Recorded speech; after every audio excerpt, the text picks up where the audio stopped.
El calendario mexica y el fin del mundo. Para los mexicas, el tiempo no era solo una forma de medir días.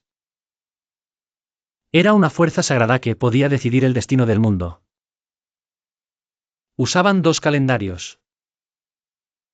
El Tonalpohualli, de 260 días, servía para determinar el destino de una persona desde el día en que nacía.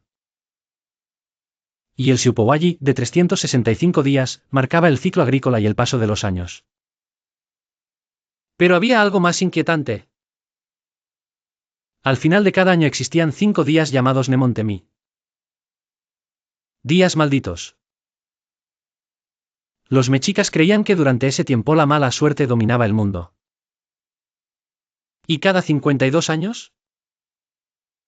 Cuando ambos calendarios coincidían de nuevo. El miedo era absoluto.